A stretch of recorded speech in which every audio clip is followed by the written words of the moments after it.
Your Porsche can remember every speed bump on your street, lower every window from across a car park, and quietly warn you the moment the road turns treacherous.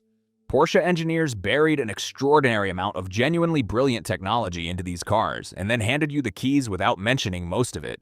So today I am showing you 10 more secret Porsche functions that maybe 1% of owners ever find, and number 1 might be the one that saves your car. Let us get into it. Number 10. The first one is hiding inside the key already in your pocket, because within your Porsche key sits a real old-fashioned mechanical blade. Look closely at the fob and you will find a small catch or release, and pressing it lets a slim metal key slide out of the housing. That little key exists for one very specific nightmare: the day the fob battery dies or the car's own battery is completely flat and nothing at all responds when you press the button. Instead of standing there helpless, you use that blade in the driver's door, where a keyhole is usually hidden behind a small cover on the handle that pops away to reveal it. Mechanical means mechanical, so it needs no battery and no electronics whatsoever, and it will let you into your own car when all the clever technology has given up entirely. There is a second half to the trick as well, because even with a completely flat fob, holding the key directly against the ignition or the start button often lets the car detect the passive chip inside it at very close range and start anyway.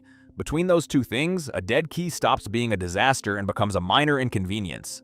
Take 2 minutes today to find the catch in the keyhole on your own car, because a dark car park in the rain is a terrible classroom. It is also worth keeping a spare fob battery somewhere sensible, since they cost almost nothing and they always seem to fail at the least convenient moment imaginable. Most owners drive for years without ever realizing that the complete emergency solution has been riding around in their pocket the entire time, and finding it now costs you nothing at all. But the next one is far more useful on a hot afternoon. Number 9. The second one turns your key into a remote control for the whole cabin, and on a summer day it feels like genuine magic. Walk back to a Porsche that has been sitting in the sun, and the last thing you want is to climb into an oven and sit on a scorching leather seat while the air conditioning slowly catches up. Instead, hold down the unlock button on your key and keep holding it. And on a great many models, the windows will begin to drop, venting all that trapped heat before you have even reached the door. On a cabriolet, the roof can be part of the same trick, which is an even better party piece. It works the other way as well, because holding the lock button will raise everything back up and close the roof, which is enormously useful when you have walked away and suddenly remembered you left the car open. Be sensible about it, of course, and only close things when you can actually see the car and know that nobody has an arm in the way. On some models, this needs enabling in the vehicle settings first, so if nothing happens the first time, that is where to look. Once you know it is there, you will use it constantly, and it becomes one of those small luxuries you genuinely miss in any car that cannot do it. It is particularly good on a hot day when the car has been parked in the open, because venting that trapped heat for even 30 seconds before you climb in makes an enormous difference to how quickly the cabin becomes bearable. Small feature, genuinely useful, and almost nobody knows it exists. What comes next is for the roof itself. Number 8. The third one is one of the great joys of open-top Porsche ownership, and a remarkable number of cabriolet owners have never discovered it. Most people assume the roof can only be operated when the car is completely stationary, so they sit at a red light, spot a gap in the clouds, and then wait until they can pull over somewhere to do anything about it. On many Porsche cabriolets and Targa models, that is simply not true, because the roof can be raised or lowered while the car is moving at low speed. Typically as you creep along in traffic or roll gently through a town.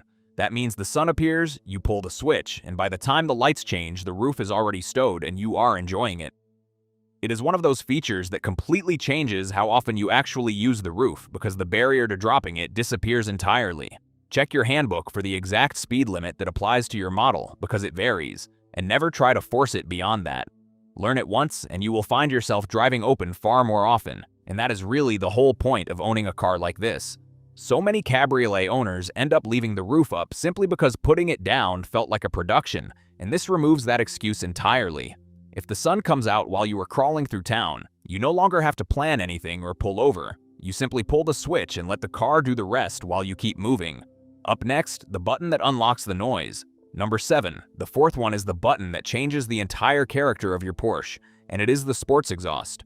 If your car is fitted with the optional sports exhaust system, there is a button on the console, usually marked with a small pair of exhaust pipes, and pressing it opens valves in the exhaust that change the path the gases take on their way out. The transformation is immediate, because a car that was quiet and civilized suddenly develops a deep, hard-edged voice that turns every tunnel into an event and every downshift into a moment. What most owners never realize is how much control they have over when this happens, because you can leave it switched off entirely for a quiet early departure that will not wake your neighbors, and then press it the moment you reach a good road. On many models, the sports exhaust also opens automatically when you select the sportier driving modes, so you get the noise exactly when you have asked for the performance. It costs nothing to use and it transforms how the car feels. Press it, and remember it is a button, not a personality, because there is real pleasure in choosing your moment rather than announcing yourself everywhere you go. Leaving it closed through your neighborhood at 7 in the morning and then opening it the moment you reach an empty road is a far more satisfying way to own the car, and your neighbors will quietly thank you for it. Being considerate costs you nothing, and it changes nothing about how good the noise is when you do want it. What comes next makes you sound like a hero. Number 6, the fifth one is something the car does for you that most drivers assume they would have to do themselves, and it is automatic rev matching on downshifts. When you brake hard for a corner and change down through the gears, an experienced driver blips the throttle as they downshift so that the engine speed matches the lower gear, which keeps everything smooth and stops the driven wheels being upset just as you are turning in. In a Porsche with the automatic gearbox and in sportier settings, the car does this for you, automatically bringing the revs up with a crisp, perfectly judged blip on every single downshift. It sounds absolutely magnificent, and it is also doing something genuinely useful because it keeps the car settled and stable exactly when stability matters most. If you have never noticed it, take the car somewhere quiet, select a sportier mode, and listen to what happens as you brake and pull the left paddle.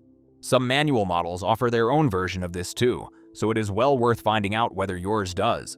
It is one of the most satisfying sounds in motoring, and it is doing you a genuine mechanical favor at the same time. What makes it so clever is that the car is performing a skill that takes a human driver years to master properly, and it does it perfectly every single time without ever getting it wrong or being distracted. That means the car stays composed under braking exactly when composure matters most, and you get the soundtrack thrown in for free. Now before we get into the top 5, a quick favor. If you found this interesting, feel free to check out my ebook in the description or scan the QR code on the right, and don't forget to subscribe. Number 5. The sixth one is the setting that lets you stop compromising, and it is usually called individual mode. Here's the frustration almost every Porsche owner eventually runs into, because the standard driving modes are packages, so choosing the sportiest one gives you the sharp throttle and the fast gear changes you want, but it also stiffens the suspension until your favorite broken back road becomes genuinely unpleasant. You end up choosing between a car that responds beautifully and a car that rides properly, and that is a miserable choice to have to make. Individual mode removes it completely because it lets you build your own configuration, mixing the ingredients exactly as you like them.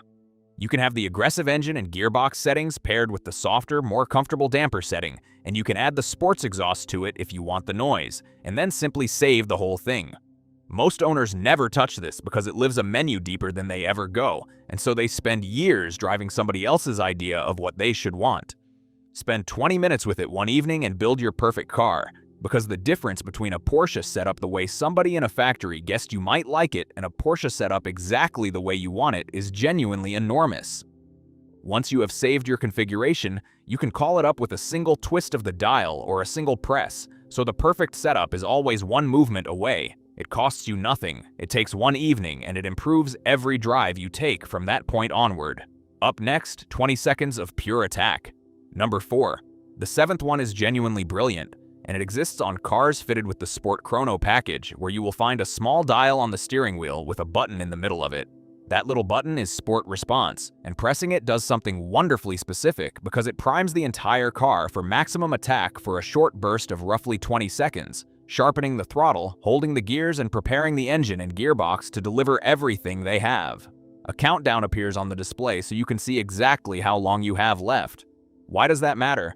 Because the classic frustration is arriving at an overtake or a slip road in a relaxed setting, planting your foot, and then waiting a beat while the car works out what you want. Press Sport Response a few seconds before you need it, and that delay simply vanishes, so the car is ready before you are. It is precise, it is deliberate, and it is exactly the kind of thoughtful engineering that makes these cars special. Use it where it is safe and legal to do so, and treat it as a tool for making a maneuver safer rather than an excuse to make one you should not be making at all. The genuine value of it is in the preparation, because a car that is ready for what you are about to ask of it is a car that responds predictably, and predictability is the foundation of driving quickly and safely. Learn where the button is by feel? so you never have to look down for it. What comes next protects the front of your car.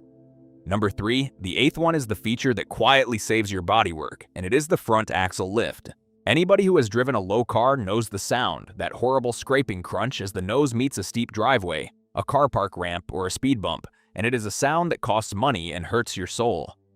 Porsche's answer is a hydraulic system that raises the nose of the car by a useful amount at the touch of a button, and it works at low speeds so you can lift it as you approach the obstacle and then let it settle back down once you are clear.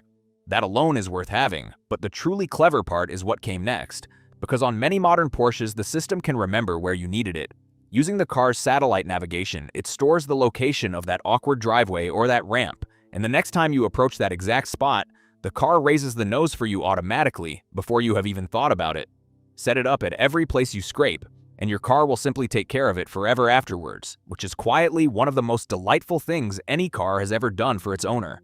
Think about what that removes from your life, because the anxiety of approaching your own driveway, the ramp at work, or that one brutal speed bump on your street simply disappears, and it disappears permanently. It is the kind of engineering that solves a real everyday irritation rather than a theoretical one, and once you have used it, no other car feels quite right, and that leaves the 2 smartest things your Porsche does. Number 2, the 9th one is the one nobody mentions, and it might be the most valuable habit on this list, because your Porsche can tell you far more about its own health than you realize. Buried in the onboard computer menus, most modern Porsches will show you information the average owner never looks at, and the most important of it concerns temperature. Learning where to find your oil temperature matters enormously, because when you warm the car up, it is the oil that needs to reach proper operating temperature before you use the performance. And the coolant gauge coming up to normal does not mean the oil has. Waiting for that oil temperature is one of the single kindest things you can do for the engine, and it is the habit that separates the owners whose engines last from the owners whose engines do not. Many models will also show you tire pressures and temperatures individually, which is genuinely useful, because a tire that is reading differently from the others is telling you something before it becomes a problem. Go and find those screens and learn what normal looks like for your car, because knowing your baseline is what lets you spot a problem while it is still small and still cheap. The owners whose engines cover enormous mileage are almost never lucky. They are simply the ones who paid attention to the numbers the car was already showing them. All of that information is sitting there for free in a menu you have probably never opened. And that brings us to the cleverest thing of all. Number 1, the most impressive function of all is wet mode, and on the models that have it, it is quite possibly the feature that saves your car and everybody in it. Here is how the magic actually works, because acoustic sensors mounted in the front wheel arches listen for the sound of water being thrown up by the front tires, and from that, the car can tell the difference between a damp road and a genuinely wet one in real time, far more reliably than you can. When it detects standing water, it warns you on the display and offers to switch to wet mode. Accept, and the entire car reconfigures itself for the conditions, softening the throttle response so you cannot upset the rear axle with a clumsy input, sharpening the stability and traction systems so they intervene earlier and more gently, and adjusting the aerodynamics and the transmission behavior to give you the best possible chance of staying pointed the right way. It is a rear-engined sports car quietly acknowledging the one condition that has caught out generations of drivers, and doing something genuinely intelligent about it. Now the honest part, because this is not a license to drive quickly in the rain, and no system on Earth defeats physics. You still slow down, you still leave room, and you still respect the conditions, because wet mode makes a careful driver safer, not a reckless one invincible. Used properly, with your speed already reduced and your judgment fully engaged, it is the most remarkable thing on this entire list, and it is a perfect example of technology making a good driver better rather than making a bad one lucky. Go and find out whether your car has it, and if it does, accept it the moment it offers itself, because the day it speaks up is precisely the day you need it. Wet mode takes number 1, and it earned every single inch of that spot.